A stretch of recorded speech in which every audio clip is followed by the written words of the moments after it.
Әкемнен үлкен адамға ғашықпын. Әттең, мен кештеу, сен ертерек туылғанда ғой. Махаббат жасқа қарамайды деген сөздің төркінін енді түсінгендеймін. Кезінде мен ол кісімен күйеуіме ерегісіп кездесіп едім. Уақыт өткенде шын ғашық болатынымды сезбедім, дейді Райхан есімді келіншек. Мен ол кісімен тұрмысқа шықпай тұрып кездестім. Екеуміз менің әріптес ағайымның мерейтойында таныстық. Ағайымның сыныптасы екен. Қалада беделді қызметте істейді. Бір көргеннен мені биге шақырып, мен сол тойда ән айтып, әңгімеміз жарасып кетті. Әйелім менің руласым екен. Балдызым болады екенсің. Бөтен емеспіз. Жұмыс бабымен хабарласып тұрайын, деп телефон номерімді алды.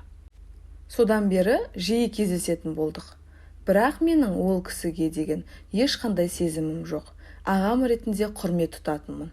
Ал ол кісі құжаттарымды тексеріп берші, мына мәселені өзіңмен ақылдассам деймін деген сылтаумен мені түскі асқа шақыруын жиілетті.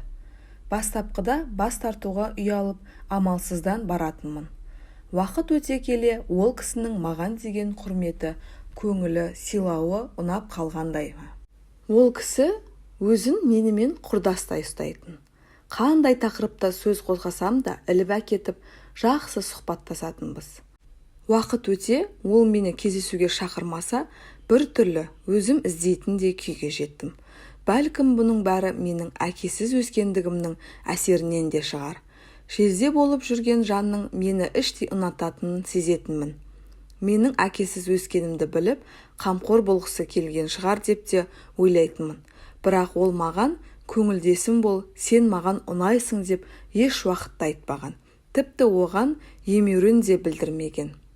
Арада 2 жыл өткенде мен өзімді ұнатқан жігіттің тұрмысқа шығатын болдым. Құдалыққа бірнеше күн қалғанда ол кісі маған өз сезімін білдірді. Әттең, мен кештеу, сен ертерек туылғанда ғой. Бәрі басқаша болар еді. Өзіңдей аяулы қыздың ендігі біреудің жары болатынын ойласам, ет жүрегім езіліп кетердей.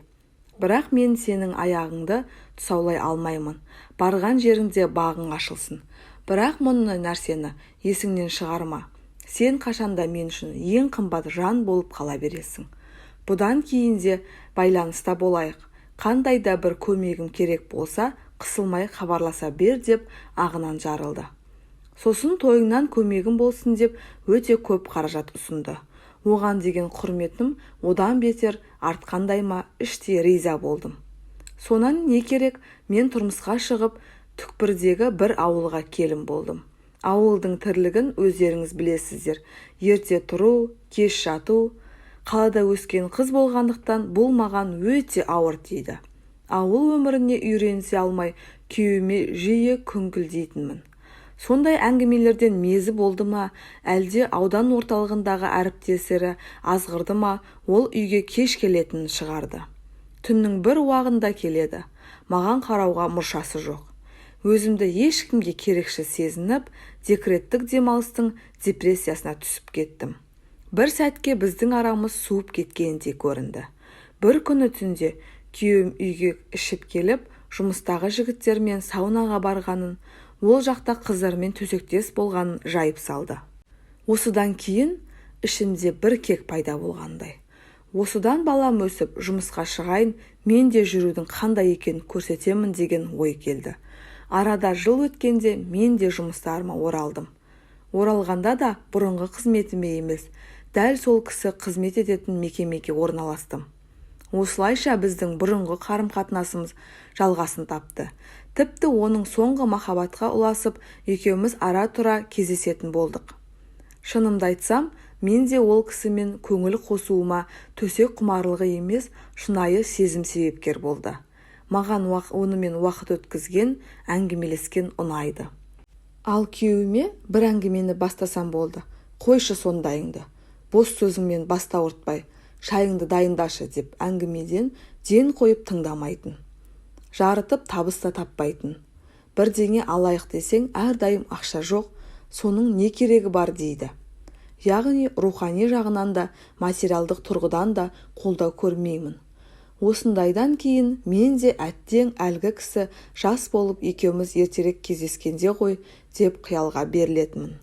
Қазір де біздің қарым-қатынасымыз жалғасып жатыр, бірақ бұрынғыдай жиі емес. Жыл өткен сайын бұл әрекетімнің дұрыс еместігін түсініп келемін. Сонда да өзімді ұстай алмаймын. Ол кісі де сүймесең ажырас, мен өзім қарайласамын, балаларыңды жетілдіруге көмектесемін дегенді айтып жүр. Осыны ойласам, әрі-сәрі күй кешемін, бірақ сезіміме тұсау сала алмай жүремін. Не істесем болады? Өзімді сүймейтін, мені сыйламайтын күйеумен балаларым үшін өмір сүре берген дұрыс па, әлде екі перзентімді алып әлгі кісінің көңілдесі болғаным артық па? Құрметті менің оқырмандарым, осы жайында өз ойларыңызды комментарий бөліміне жаза кетіңіздер. Арнаға тіркеліп, лайк басуды ұмытпаңыздар. Назарларыңызға рахмет. Келесі видеода кездескенше.